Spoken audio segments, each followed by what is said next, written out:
kurangnya persiapan kedua tim ini secara jam terbang, mereka kurang persiapan pun bisa kuat gitu. Iya. Karena mereka udah punya jam terbang yang banyak, mau itu di BR, mau itu di Clash Squad, khususnya RRQ di Southeast Asia. RRQ ini juga jadi salah satu bisa dikatakan tuh perwakilan langganan lah gitu untuk Indonesia sendiri. Nah, kita masuk band Unpick yang kalau kita lihat ada Casey di band sama Onyx.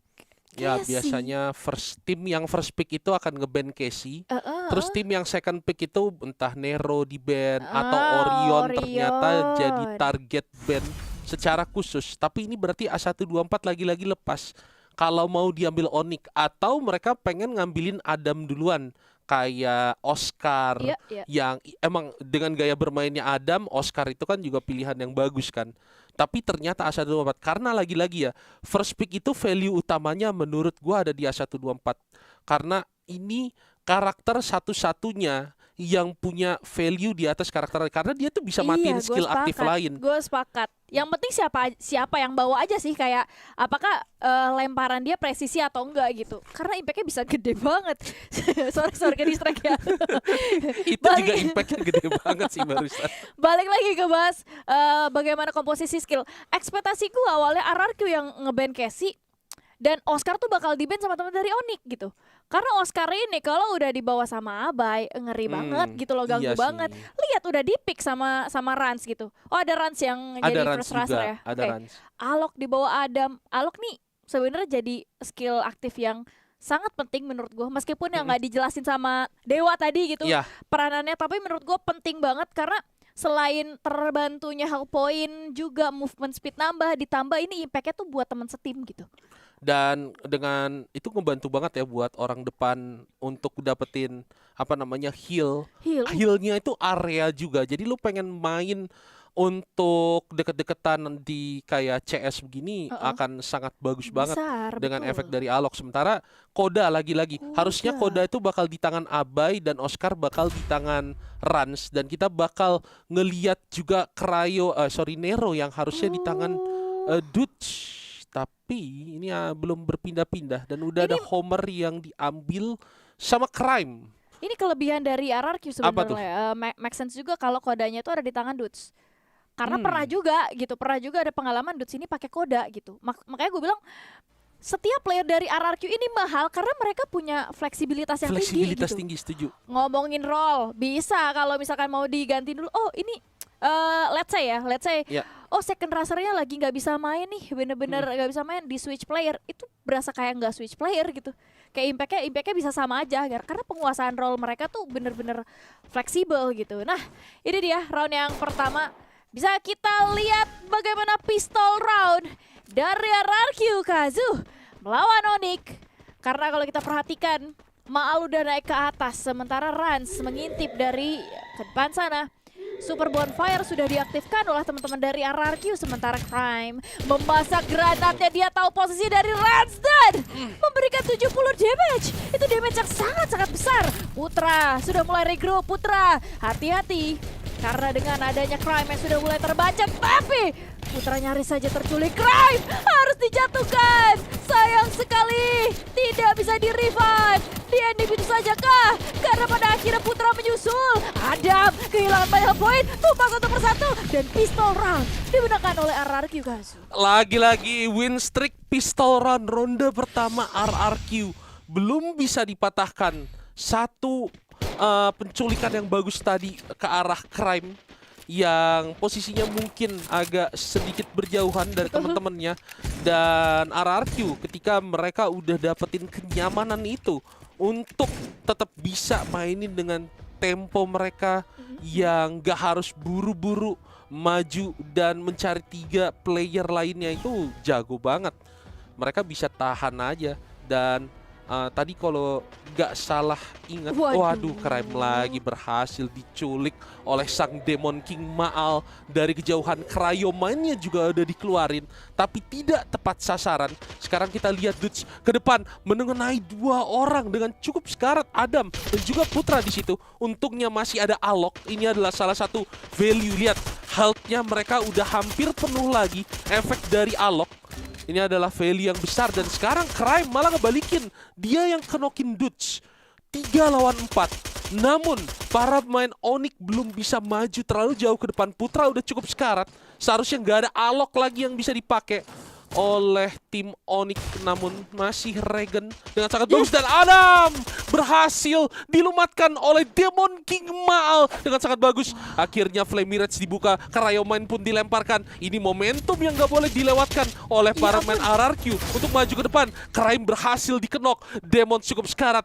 Adam belum bisa dihidupkan kembali. Putra masih bertahan dan kita lihat di sini Rans maju ke depan mencoba untuk mendapatkan orang. Di situ Demon sudah berhasil dikenok dan kita lihat Rans masih mencoba untuk menembakkan dan Demon King Maal berhasil menghabisi player terakhir dari Onyx. Mahal banget ya Maal ini. Maal, M-nya mahal. M-nya mahal, bener juga. Iya, dia nahan tuh dari jauh. Begitu teman-temannya kenok, Maal sadar, yang lain pasti bakalan fokus ke teman-temannya yang lagi nge-revive. That's why dia hanya tinggal fokus ke arah depan sana. Ditambah lagi posisi dari Onyx tuh udah kedetek tadi di mana. Dan kita tahu Maal udah kebiasa main di jarak jauh. Jadi secara aim dari kejauhan dia punya kelebihan atas itu. Dan dengan tumbang yang satu persatu dari Onyx sih menurut gua ini nggak make sense mereka bisa ditumbangin, apalagi permainan dari kedua tim tadi jaraknya jarak jauh semua kan gitu. Tapi di round yang ketiga kali ini Smoke Vortex sudah dimanfaatkan oleh Rans dari depan sana untuk War. Cyber Ray Drop lagi-lagi sukses buat diamankan. Sementara bagaimana posisi dari Adam yang terlalu berjauhan, menurut gue nih Adam agak offside ya. Karena kalau misalnya Adam ini kedetek sama teman-teman dari RRQ, gue rasa fokus dari RRQ ke sana dulu sih. Karena cuma satu orang ditambah lagi banyak obstacle yang ngebuat 3 player dari Onyx ini bakal susah untuk ngasih follow up. Sementara ada Flash Freeze yang sudah mulai menyicil hot point daripada Onyx. Koda diaktifkan. Dudes sudah mulai siap-siap dan juga memberi informasi kepada teman-temannya. Melihat 2 player dari Onyx berhasil dijatuhkan. Rans nyaris saja untuk masih bisa dihindari.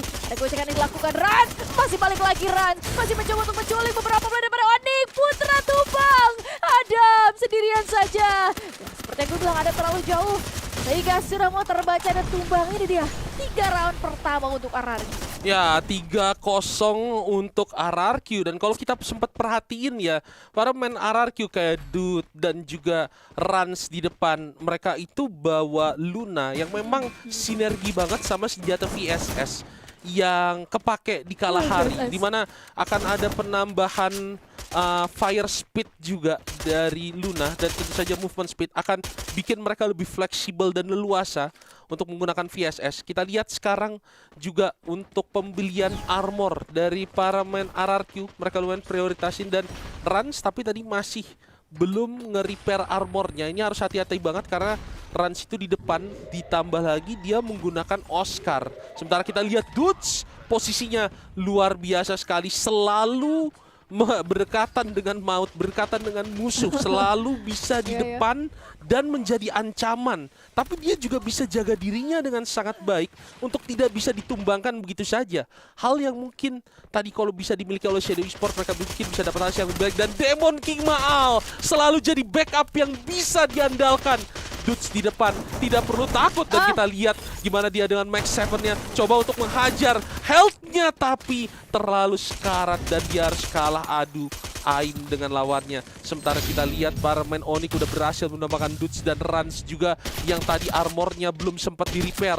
Ini bakal jadi buruk banget bagi RRQ karena 3 pemain sudah kena dan sisa Demon King Maal seorang diri. Tapi dia dimajuin sama Crime dan health-nya udah begitu sekarat. Ini bakal jadi poin untuk Onyx harusnya.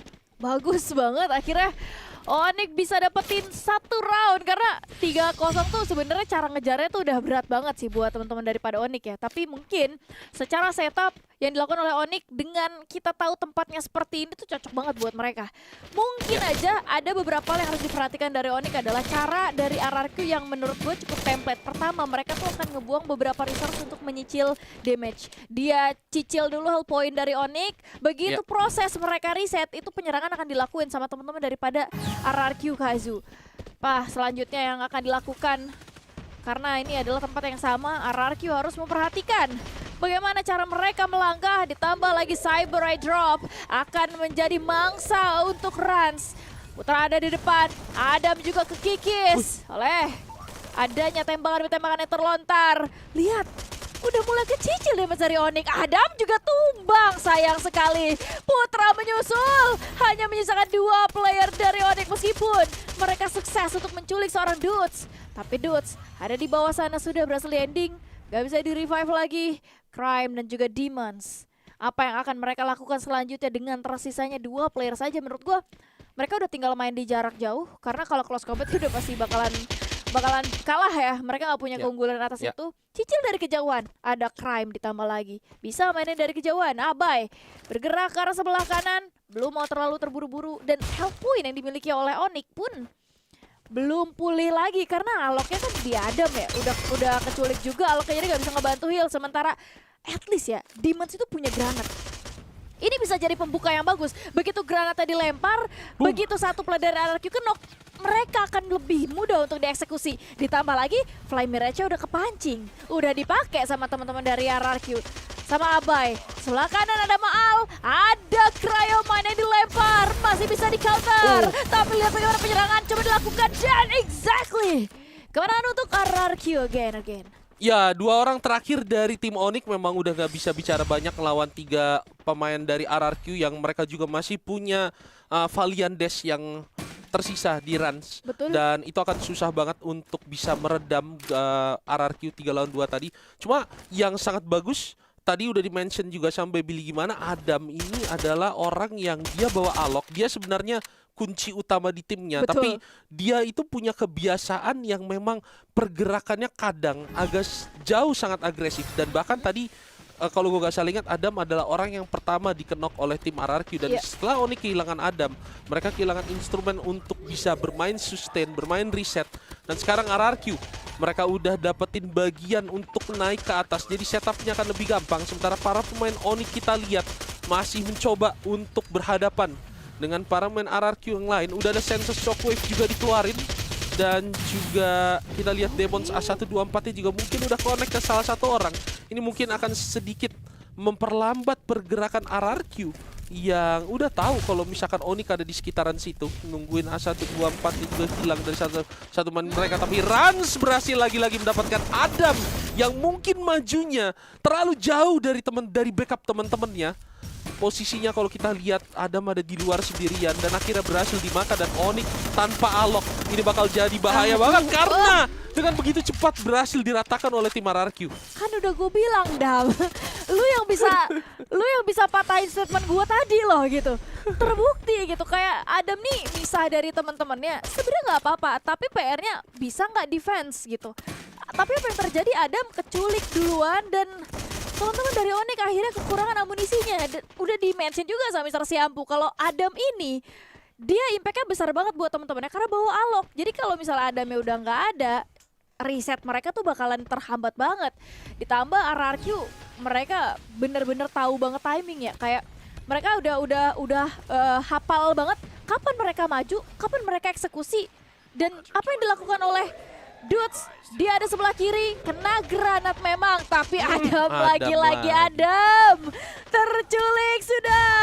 Di ending begitu saja. Dudes berhasil untuk setidaknya menculik seorang Adam. Selanjutnya Abai akan mengeksekusi ke arah depan sana.